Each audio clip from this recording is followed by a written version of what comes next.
Hey everybody, Milo here. I'm going to do a quick experiment just to show you guys the differences in how, when, and where we apply torque affects the club head speed and a few other variables in our golf swing. So stay tuned.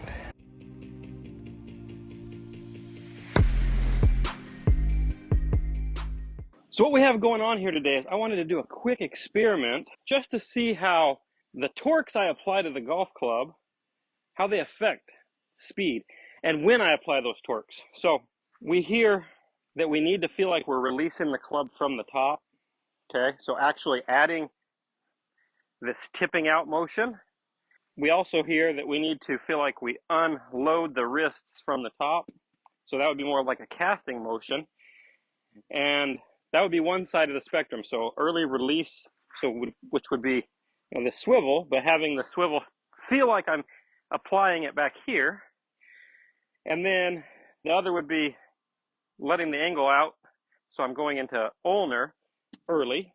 And then the other side of the spectrum would be feeling as if I'm never letting any of those angles out. So I'm going to feel like I'm actually holding them back. Okay. And then we'll go to somewhere in the middle where I'm neither adding force nor holding anything back, and just see kind of where things shake out. So let's start with the feeling of letting the angles unwind, like I'm adding this torque early, the tip out torque, and just see what kind of speed we produce. And mind you, I'm giving these about all I got. So 82 miles per hour, 105 ball speed. Let's see, again, I'm gonna get after it. It's so hard for me. Feels like it just stifles me. That slowed me down even more. I really tried to release that one hard and early, get that thing moving out of the top. Okay, and you notice they're going left. So club path is to the right, but the club face is to the left. Okay, so now let's try the feeling of casting. So I am going to feel as though I am throwing the club down in this direction, kind of behind me, and then turning. Whoops, didn't mean to hit that one. So here we go. Let's feel like we cast it.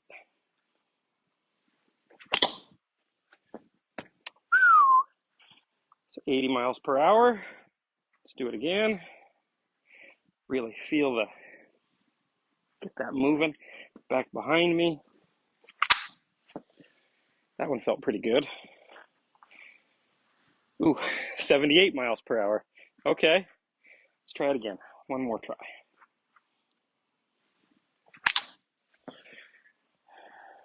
Okay, no good. Now we're going to go to the other side of the spectrum. So now for the next three balls, my goal is I'm going to feel as though I'm never releasing any angles, but I'm going to try to hit them hard. So we're going to hit these balls as hard as I can and feel like I don't release angles. It's not actually possible, I don't think, but it's going to feel like this. Okay?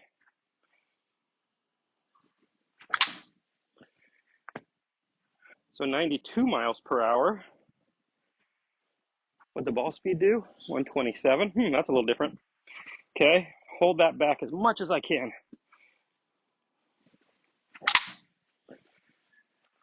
Okay. 89 miles per hour. I really held that one off hard. Tried to feel like I never let it go. Hold on.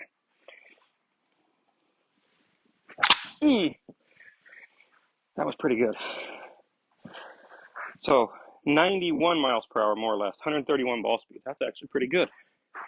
Okay, now we're going to go to the third one, which is just take the tension out and let the club unwind without me adding any torque manually, just letting it kind of happen on its own. So let's see what that does.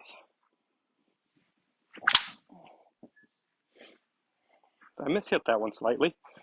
That was 96, 131. Okay, let's do it again.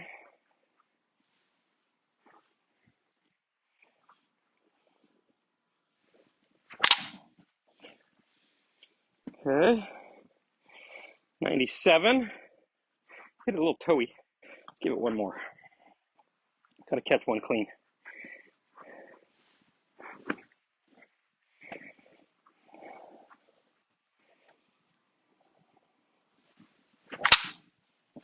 I hit that last one pretty good. So 97 and 134. So me not applying an early force makes me faster, at least with 7-iron. Let's try the same hypothesis with a 3-wood. Don't have a tee, so I'm not going to be able to hit driver, but I'll hit 3-wood off the ground here. Okay, so we'll start with feeling early release. Get that club tipping out early. Better switch Trackman to 3-wood. Okay, so let's see what we get here.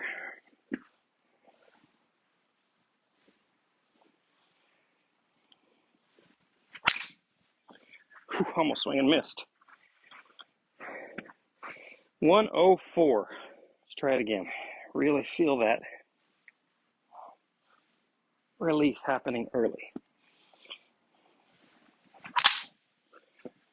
Okay, 102. What if I just try to tip it out but don't unhinge my wrist? So, oh, then I don't hit it in the air. Okay, 100. Now let's try the feeling of casting. So I'm going to cast it back here.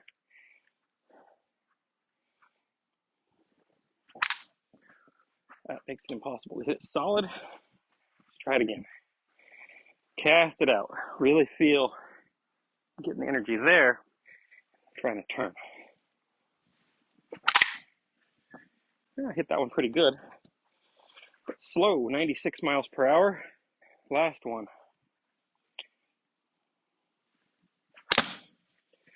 Okay, that's hard. 97. Now I'm going to hit the next 3, feeling as though there is no release in this swing. I'm trying with all I'm worth to hold arms back, club back, everything back.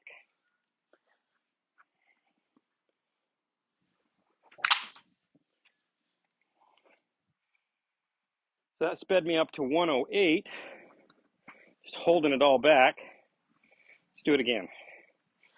Hold it back. Hold it back. Okay. 110, 165. Well, let's hit the last one of those holders where I really feel like I'm trying not to let it release. I'm actually trying to put a backwards torque on it the entire time. Make the club go back. Okay. 109, 162. So now, rather than holding anything back or throwing anything out, everything out, we're just going to let it swing naturally. Let the angles unload on their own when they want to. See what that does.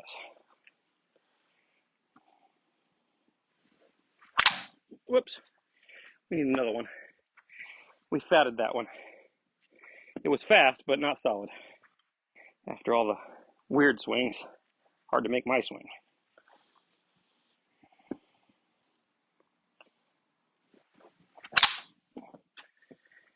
Okay, so 117, 176. Now we're talking some speed.